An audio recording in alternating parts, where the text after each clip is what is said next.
aujourd'hui, on pourrait croire que je vais aller à l'amour et dans le pré, puisque je suis en pleine campagne. Mais en fait, non, je vais réaliser une interview avec Alexia, aromatologue, qui maintenant est installée depuis plusieurs mois. Donc, on va la retrouver chez elle et elle va nous expliquer son parcours. Allez, c'est parti.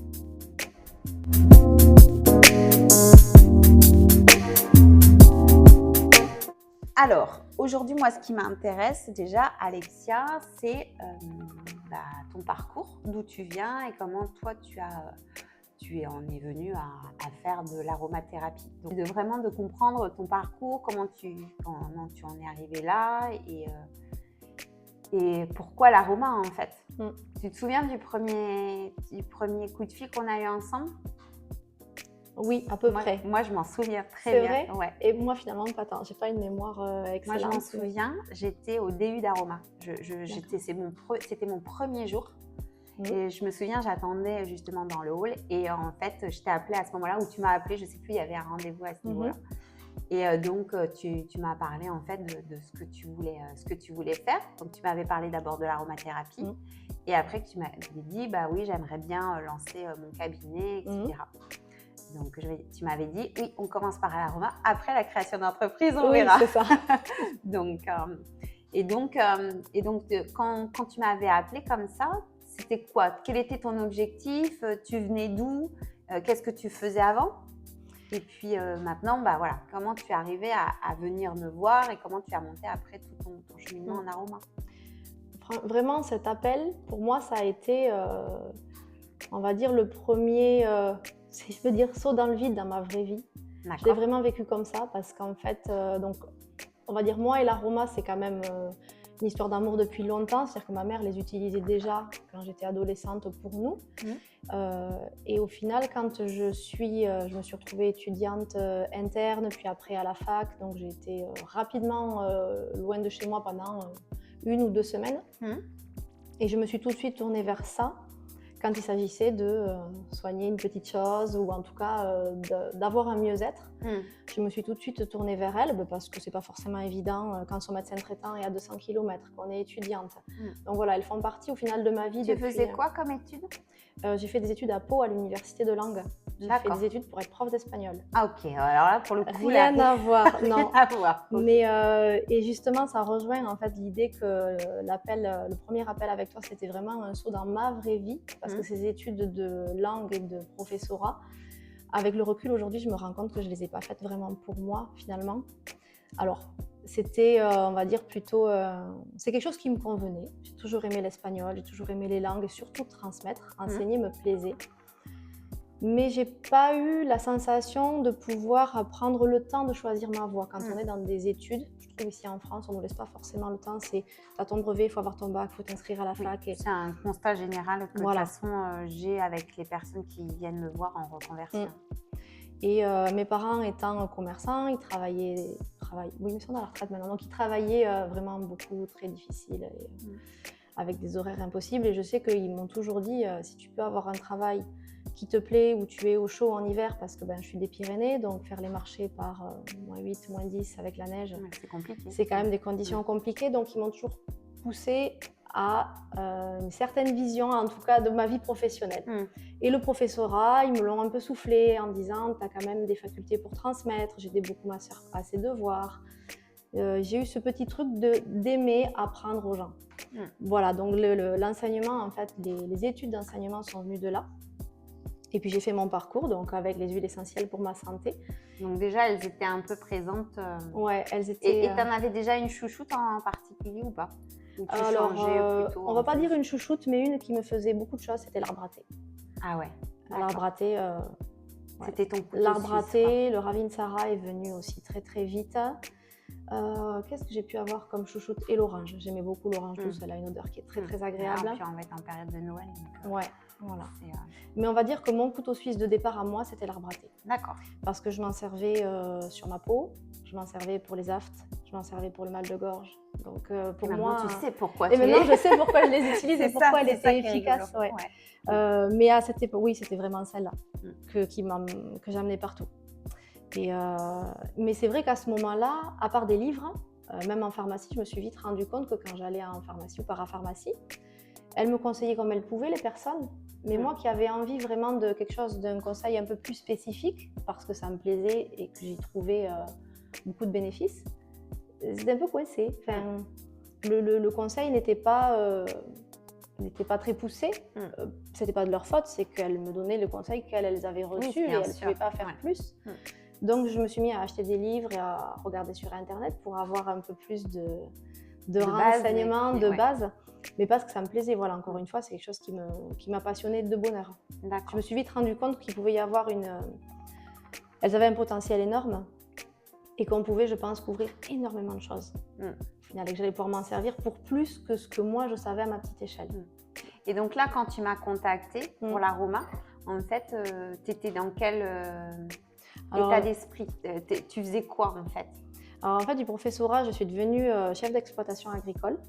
Ton mari a une exploitation agricole, C'est ça. Donc elle fait cerises, prunes et pommes. Ouais, voilà. Donc des fruits. Alors comme on m'a dit souvent, la pomme n'est pas tombée trop loin du pommier parce que mes parents finalement achetaient les fruits à son père. Ah oui, donc c'était juste l'exploitation là qu'on voit derrière. Oui, voilà. En fait, cette exploitation est à mon mari maintenant, mais elle était à ses parents et nos parents se connaissaient. Donc voilà, tout ça pour dire que quand j'ai commencé l'enseignement ici, il y a eu une grosse désillusion de l'enseignement. Je me suis retrouvée plus gendarme qu'enseignante, pour le faire simple. Et donc je me suis mise dans le travail agricole parce que ça ressemble quand même au travail de commerçant que je pouvais connaître. Et c'est vraiment, que ce soit le commerçant ou l'agriculture, dès que tu mets un pied dedans et que tu travailles, tu ne peux ne jamais t'arrêter, tellement il y a de travail. Et donc ça m'a happée et je me suis retrouvée dans ce système alors qui me convenait, hein. C'était travail. Sauf que je ne m'écoutais pas du tout. Et j'ai eu des problèmes de santé, du coup voilà, mon corps m'a rattrapée en me disant c'est stop, en fait tu t'écoutes pas, tu n'es pas à ta place physiquement, tu vas trop loin. Et donc l'appel que j'ai eu avec toi, c'était vraiment après les soucis de santé que j'ai eus, parce que j'ai passé un moment où on me disait que je pourrais même peut-être plus du tout travailler, aucun métier que ce soit. Donc je m'imaginais à la maison à ne rien faire et bon, c'était pas très bon pour le moral. Et quand il a commencé à avoir des nouvelles perspectives, que j'ai commencé à aller mieux, que les médecins ont commencé à me dire que j'allais pouvoir retrouver une vie normale, que j'allais pas forcément être handicapée, etc. Je me suis mis à me poser la question, à avoir une deuxième chance et à refaire ta vie. C'est là que j'ai eu le temps. Finalement, cette maladie, elle a été là, pas pour rien.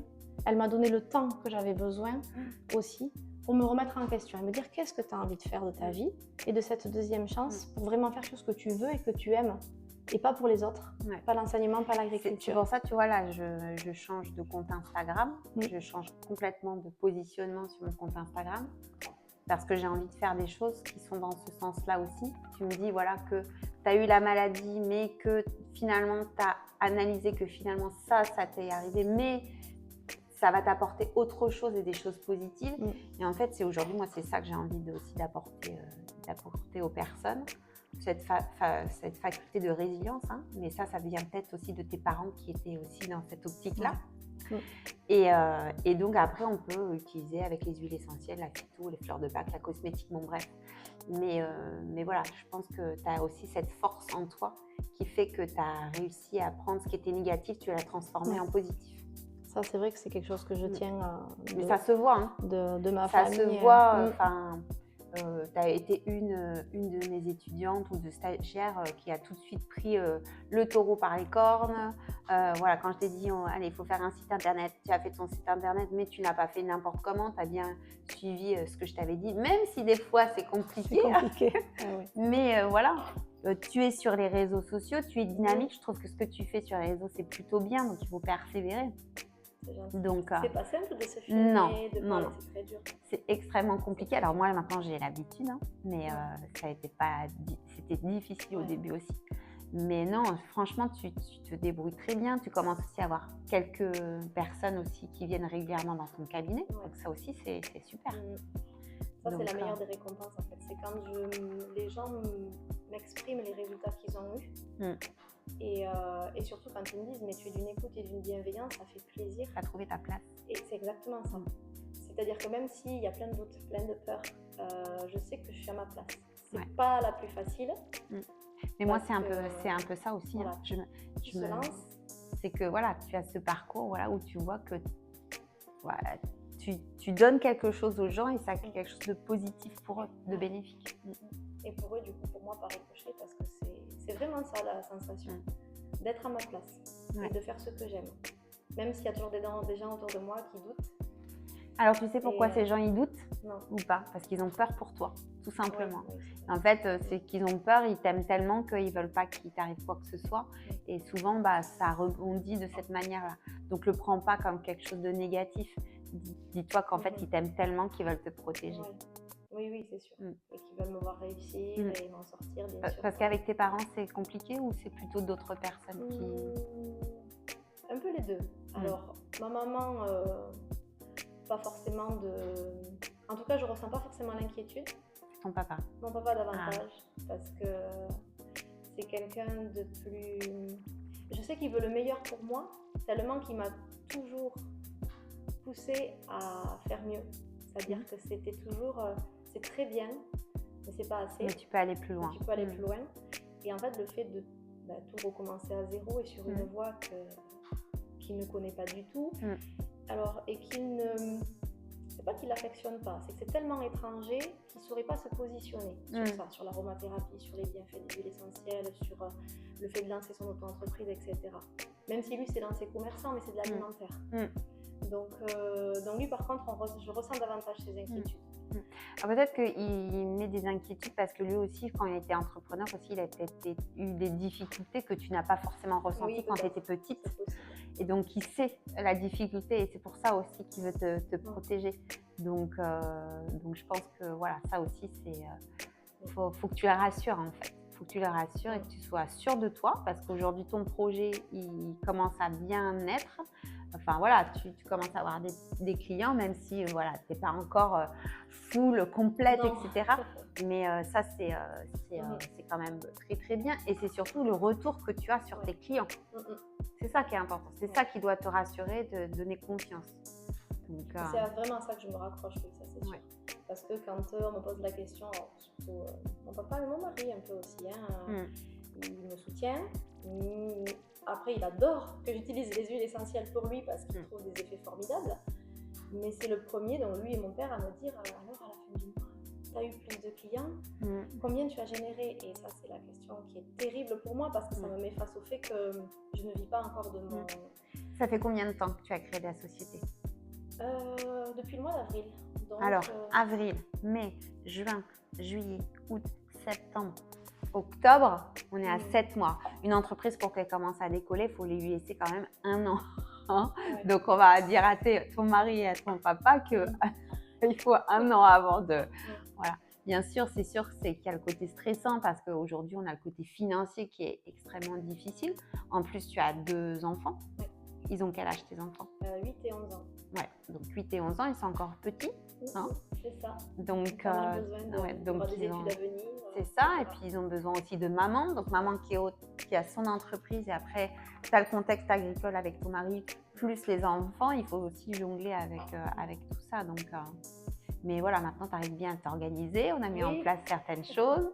Et puis voilà, il faut vraiment te concentrer sur tes projets à venir, sur ce qu'on a parlé ensemble, sur aussi ouvrir au national. Et puis continuer à capitaliser sur tes clients actuels. C'est ça qui est important, c'est ta force. Donc voilà. Donc qu'est-ce qu'on pourrait te souhaiter pour le reste de suivi de cette belle aventure? Que les deux projets, le projet qui vient de naître là tout frais, c'est 2 programmes que je souhaite proposer au niveau national, qui fonctionnent parce que c'est ce que j'adore faire ça. Okay. J'aime ces programmes, j'y crois, j'ai vraiment envie qu'ils se développent. Je sais aussi qu'ils peuvent aider pas mal de personnes à faire connaître l'aromathérapie, à obtenir un mieux-être chez elles et rapidement en fait. C'est-à-dire que l'avantage de ces programmes-là, en recevant des box d'aromathérapie chez soi, c'est que même si c'est un vendredi soir ou un samedi midi et qu'il y a quelque chose, à partir du moment où on a la bonne méthode, avec la bonne action, en 48 heures, c'est réglé, quoi. Donc c'est vraiment, elles vont récupérer, je dis elles parce que je m'oriente beaucoup avec les femmes sont plus sensibles à ça. Bien sûr. Et c'est surtout que moi, en tant que femme, je trouve qu'on a quand même des prédispositions physiques où c'est moins simple, je trouve, que pour les hommes, que ce soit au niveau émotionnel. Et puis on a une sensibilité différente mentale, de l'homme.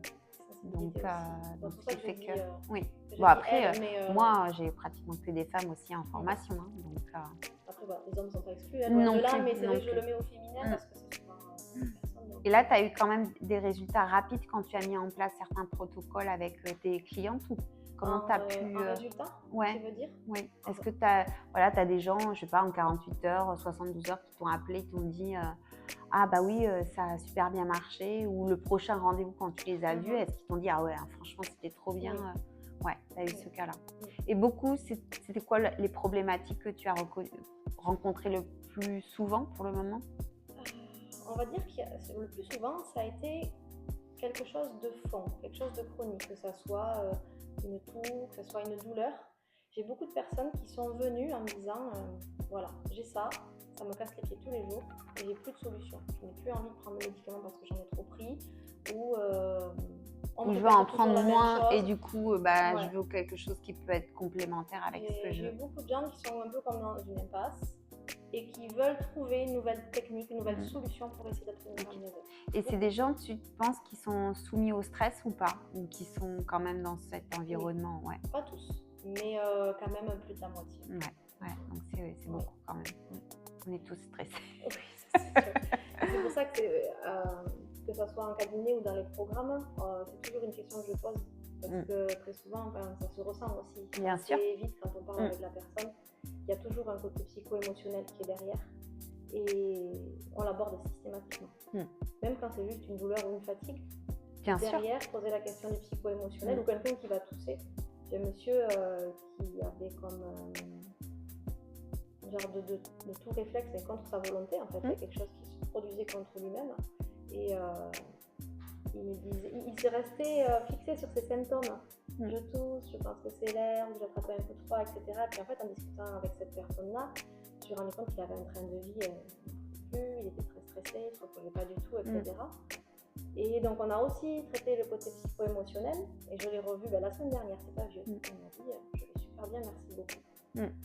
Mais parce que je pense... Parce que tu as pris la personne dans sa globalité, tu n'as pas travaillé que la problématique que peut-être le médecin avait posée, qui est bien, hein, parce qu'il pose un diagnostic, le médecin, mais que toi, tu as pu aussi l'encadrer de manière globale et peut-être l'accompagner justement sur ce contexte-là. À l'école, quand je me suis lancée et que j'ai fait le pas 2, j'avais peur de ne pas être intéressante en fait. Je me suis dit, quel thème aborder avec eux et comment rendre la chose intéressante. Je pense qu'il y a aussi un petit côté d'appréhension où c'est que pour avoir été face à une classe pendant quelques temps, je sais combien c'est important de les captiver en fait, de les intéresser pour vraiment qu'ils disent c'était chouette, c'était intéressant et j'ai passé un bon moment. Et j'ai cette peur en fait d'être inintéressante et de ne pas proposer le bon. Je parle aussi des... Donc là en fait par rapport à ton projet c'est vraiment ce lancement au niveau national qui est important pour toi. Oui.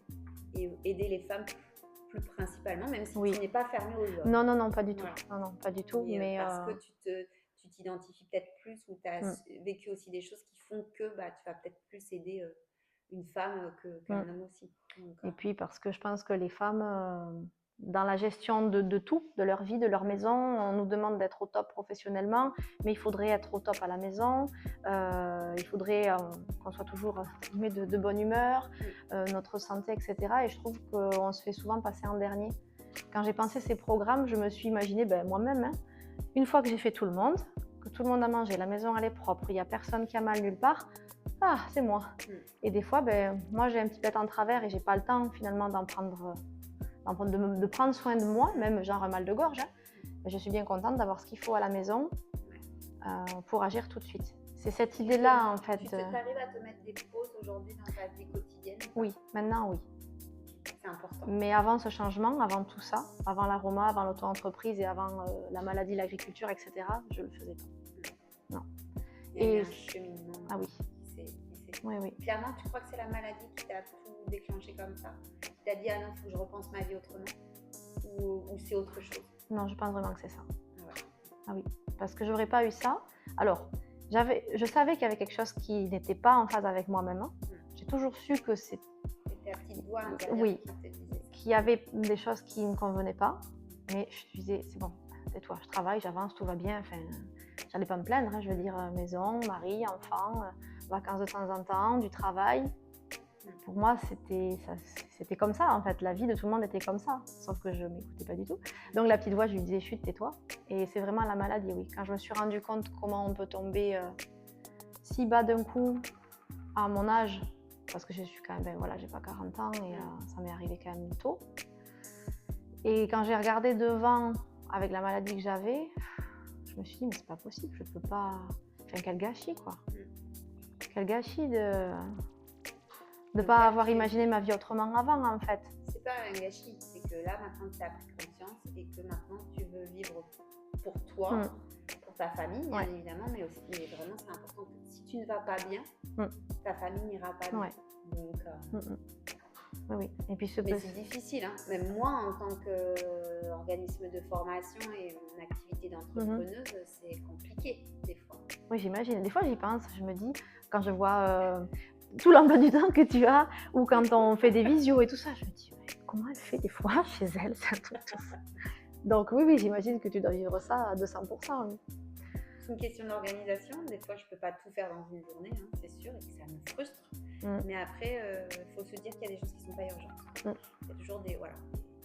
Moi, par exemple, j'ai mon URSSAF à payer là, aujourd'hui. Ça, c'est une urgence.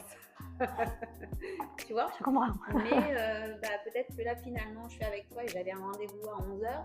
Le rendez-vous à 11h, je vais le décaler un peu plus tard. C'est pas grave en soi. Tu vois? Il y a des priorités et en fait, il faut gérer ses priorités et ses urgences. Donc, à chaque fois, quand tu as quelque chose, il faut te dire, est-ce que c'est urgent ou pas? Est-ce que je me stresse de manière nécessaire? Est-ce que c'est nécessaire que je me stresse pour ça ou pas? Il faut toujours, en fait, se poser et se dire, bon... Alors, j'ai ça à faire. Ok, clairement, les journées ne font plus 24 heures. Donc, comment je peux faire? Il y a des priorités. Donc, je gère mes priorités. Et les priorités aussi, des fois, ce sont les enfants.